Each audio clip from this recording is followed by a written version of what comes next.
ate mo. Ang bait ng pamilya mo. Oo, mabait nga sila.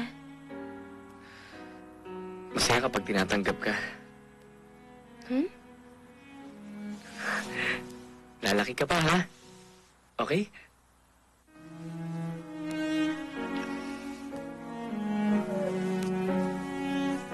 Yan.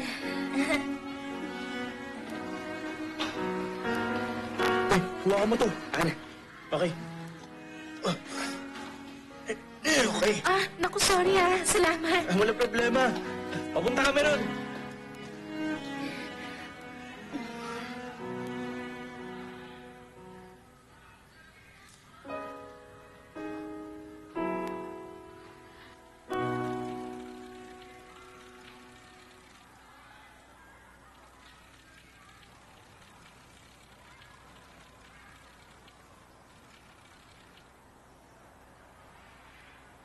Mari, pwede bang? Kasi, nung junior high pa tayo, nung hindi natin kayang gumawa ng mga 3-point shot, sabay tayo mag-training sa umaga. Oo. Nung unang beses kong ma-shoot ang bola, ang saya-saya ko. Naaalala mo yung sa akin prefecture? Paano ko malilimutan yon? Yung huling shot na yun ang nagpabago sa laro. Naalala mo rin yun, di ba? Namagay yung mata ko sa kakaiyak.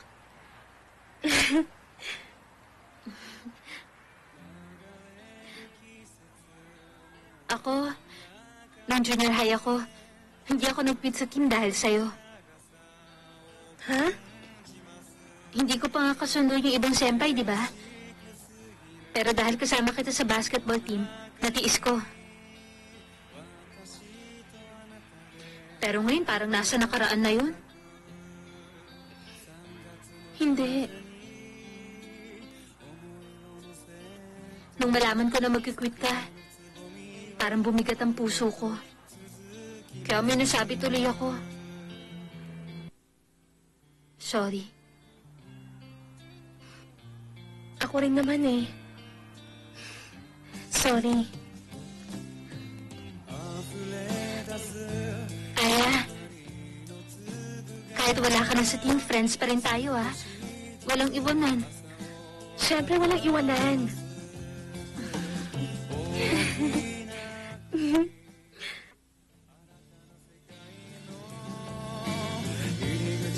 Ate Aya, asan ba si Mama? May binili siya para sa hapunan. Alam mo, sa school, may drawing ako. Tingnan mo, ito. Wow, ang ganda-ganda naman tong drawing mo. May family ba ito?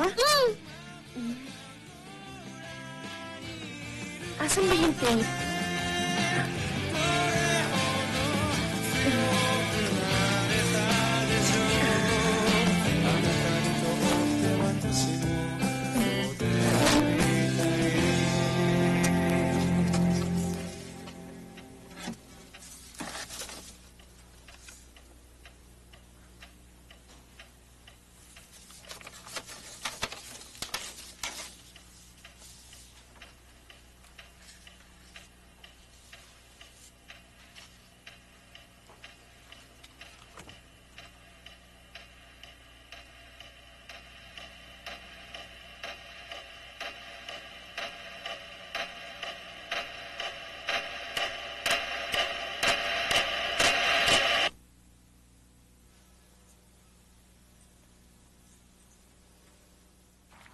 Wow, ang ganda ng drawing mo, anak. Ang galing-galing ng anak ko, O, tama na yan. bakit?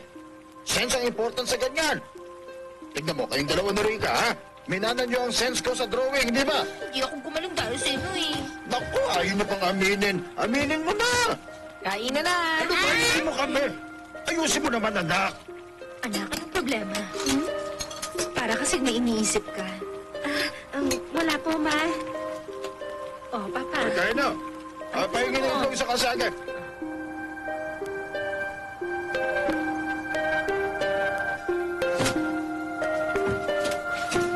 Aya, pagkatapos ni ako, maligo ka na. ha?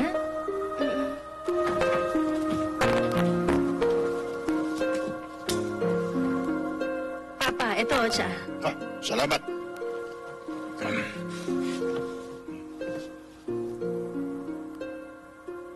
Oh, bakit?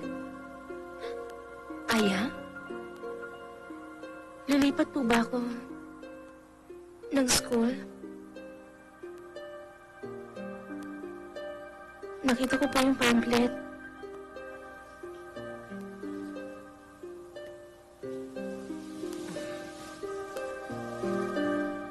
Bago matapos ang... Oh. Aya, halika rito.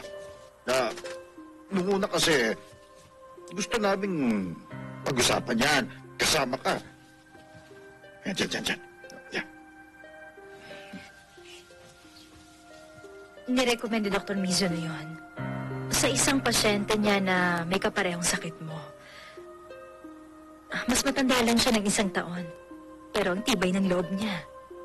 Talagang mature kung mag-isip. Aya, kami ng mama mo. Para mas marami kang mapagpipilian. Naghahanap kami ng maraming choices para sa'yo. Kaya nga, isa doon ang school for the disabled. Akala ko ba ako magde-decide sa future ko?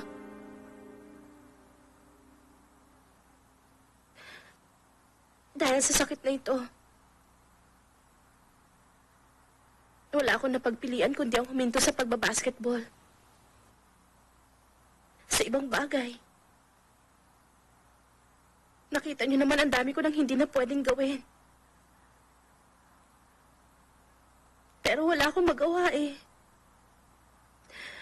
Natanggap ko na hindi na ako isang normal na tao. Pero kahit ganito ako, gusto ko pa rin makasama si Mari. Hindi ako pwede sa isang lugar na wala akong mga kaibigan. Kung wala na mga kaibigan ko, ano pa? Ano pa ang natira sa pagkatao ko? Kung ganun, pakiusap po.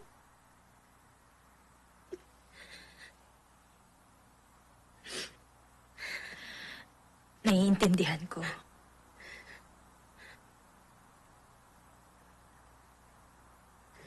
Para sa iyo, anak, ang pinakanababagay na lugar ay sa Higashi, di ba? Kung ganun, wala na ako ibang sasabihin. Gusto ko rin na ikaw ang magdesisyon kung ano ang gusto mong gawin sa future mo.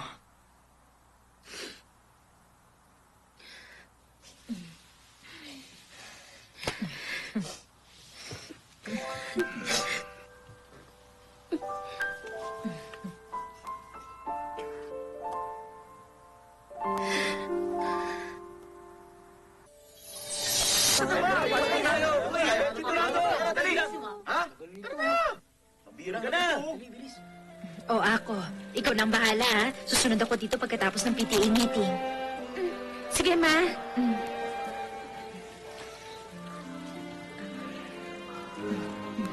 Mabigat at saka mahirap itulak, no? Hindi naman. Kung kaya ni Mari to, kaya ko rin itulak to. Salamat ako.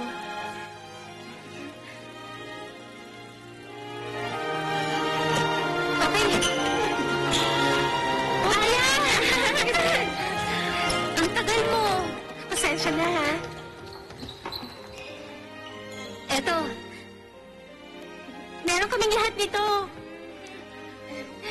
Teka, bakit pa? Kahit wala ka na sa court, isa ka pa rin sa teammate namin.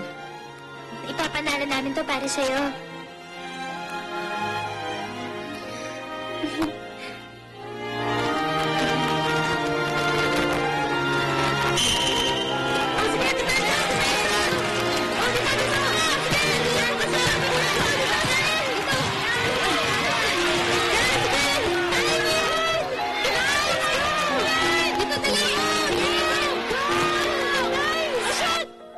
Tapos ang discussion sa ongoing education guidelines. Meron ba kayong gusto itanong? Ako po, meron sanang itatanong.